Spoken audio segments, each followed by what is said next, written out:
Howdy, everyone, and welcome to our session. Today we are hosting a What grade would your Canvas gradebook earn? So thank you so much for viewing this recording. My name is Reem Hussein, and I am an instructional consultant at the Center of Teaching Excellence, and I will be facilitating this session along with my colleague. My name is Carlos Perez, and I am an instructional consultant as well at the CTE. Perfect. So we'll go ahead and get started. Right, our objectives for the session today are three main ones. The first one is we're going to be able to describe the benefits of accurately setting up the Canvas gradebook for both instructors and students. Apply the step-by-step guidance to the Canvas gradebook. And assess your current Canvas gradebook setup. All right, so we wanted to start off with a little scenario just to kind of get a feel of what it's like to not have your gradebook set up exactly how you would like to have it, right? So just something for you to imagine, just for you to take a second to think about it. I'll go ahead and read this out loud. So imagine leaving the office ready to go on a vacation out of the States. You notice you are getting pinged on Teams and you are getting back-to-back emails from the department head and from a certain student. You are hesitant to open the emails because you are out of office, but you're sensing that something does not seem right. Upon reading the plethora of emails and messages that you're getting, you read that a student had requested a grade revision. Her final grade is vastly different from that student's semester grades and progress trajectory throughout the year. The department head asks you to revise the student's grade before a certain deadline because the student cannot guarantee graduate if her grade is incorrect. So just something to think about that might arise given that some students just either are not following up with their grades correctly, or there could be a gradebook issue of some sort. So there's some questions that we would like you to think about upon pondering in this scenario. The first thing is, what do you think? Why do you think this happened? What could be the problems that made this issue arise? What are some possible reactions and or feelings from the instructor's perspective? And finally, what are some possible solutions to this problem? You don't have to know the exact correct solutions here, but what would you do in this situation, right? Think about it, and then hopefully your thought process will guide you to what we're about to look at today, which I feel will probably not make sure that we don't fumble upon this problem in the future. All right, next slide.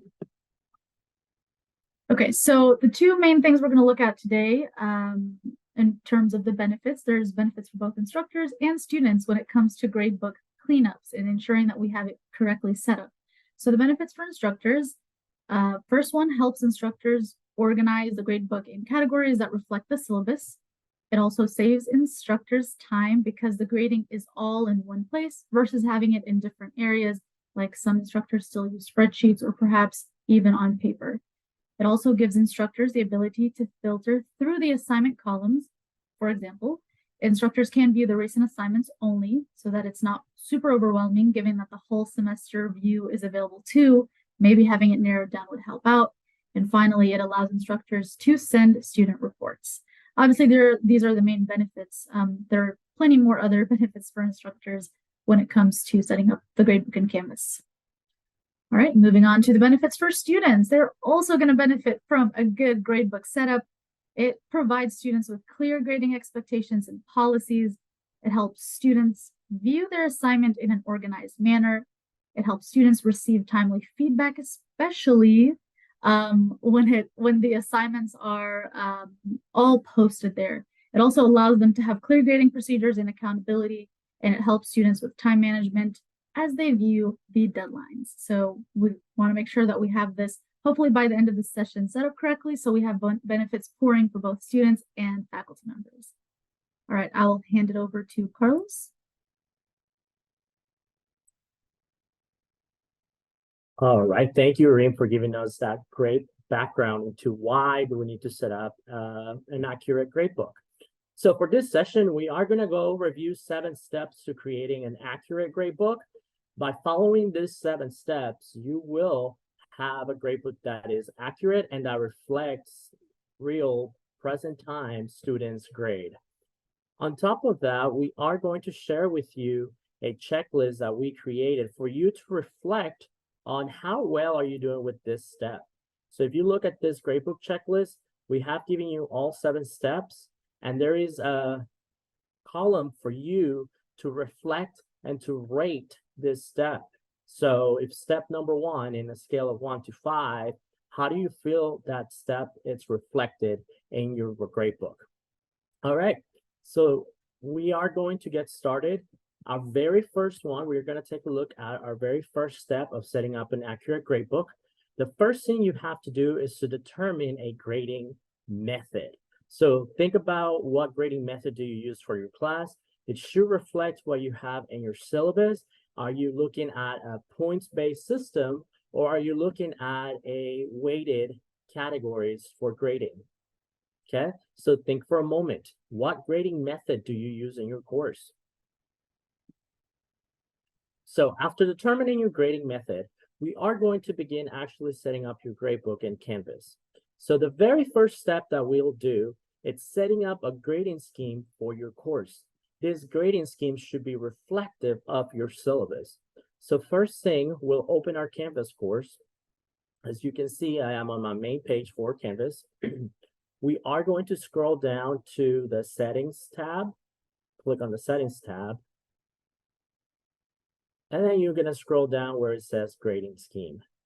Here you can actually view your default grading scheme. You can use this default grading scheme, or you can edit the default grading scheme. Alternatively, if you don't want to use a default grading scheme, you can create your own grading scheme by clicking on Manage All Grading Scheme, and you can see all the available grading schemes to you, or you can add your new grading scheme and set it up in a way that reflects your syllabus and reflects your class. When you are done setting up your grading scheme, make sure that you click the Update Course Details button at the very bottom of your screen. All right. So now we are going to move to our next 3 steps. Step 3, 4, and 5. This is where we are going to set up assignment groups for your course. So let's on the stuff for step 3, the first thing is to set up the assignment groups that will be reflective of the syllabus. For step 4, if you have a weighted course, here is where you're going to set up the percentages, the weights for this assignment groups.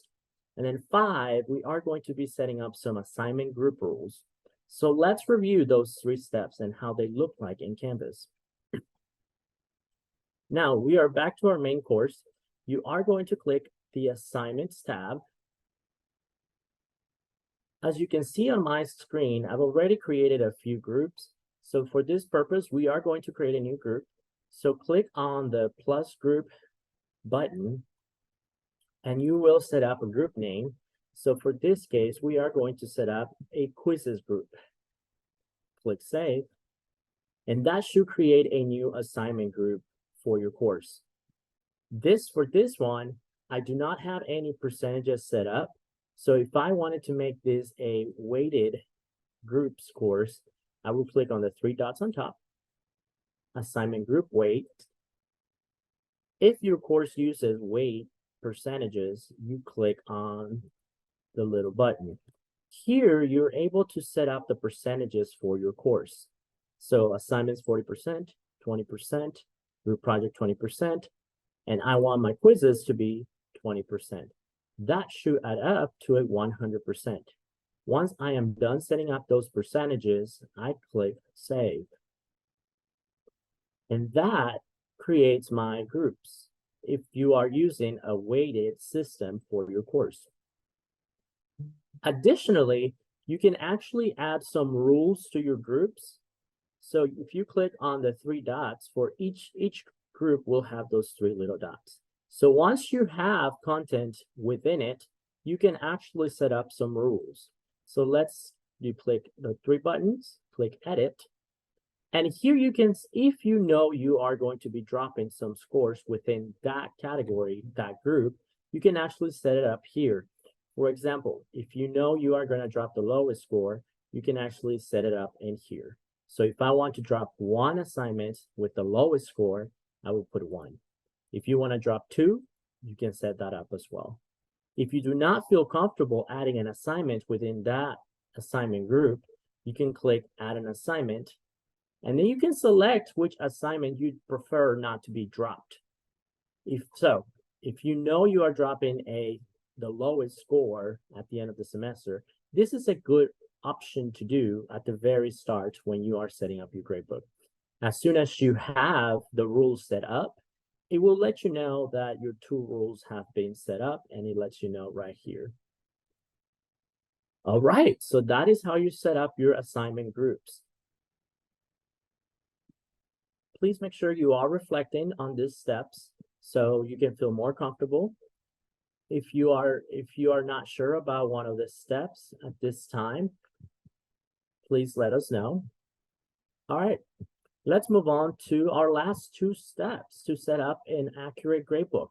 And that is where you're going to set up your late and missing policies, and you are going to set up how you want the grades to be posted for your course. So we are going to go back to our Canvas course. Now we finally going to click on the grades tab. This is where you will find your gradebook. So let's click on this button, and that will take us to our actual gradebook. To set up these policies, you are going to click on the wheel icon on the right side, and that shows up your late policies. Right here, you can set up what percentage of the grade you want to take off for a missing. This will let you decide which grade you are going to apply for a missing submission. So if after a deadline, a student hasn't turned in an assignment and you would like for that student to get a 0 after that deadline, here's where you would set that up. If you want to apply deductions to late submissions, you can also set that up on this tab. So if you want it to be a 5% per day, you can set that up in here. You can set it up by day or by hour. You can also decide what can be the possible lowest grade that the student will receive after a late submission. Another thing you can set up, also just to remind you, if you use a points-based system, Canvas will automatically change from the percent to the number of points that need to be deducted for that assignment. The next thing you can set up in here is your grade posting policy. If your course relies a lot on multiple choice quizzes, you can automatically post grades for students. However, if you know that you are going to be doing a lot of manual grading, such as free responses, essays, and you don't want the grades to be posted automatically, you can set that up in here. Manually posting grades will allow you to decide when you want the grades to be posted. So for example, if you are grading free responses one at a time and you don't want students to see that grade until you are done grading, this is your option to go with.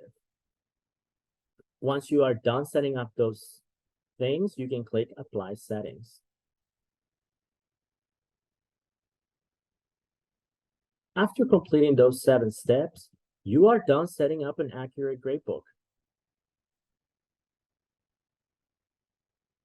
If you are reflecting throughout and you find out that you still need some further help with the steps, or you still have more questions related to setting up your gradebook, please ask us for more questions or consultation by emailing us at cte@tmu.edu.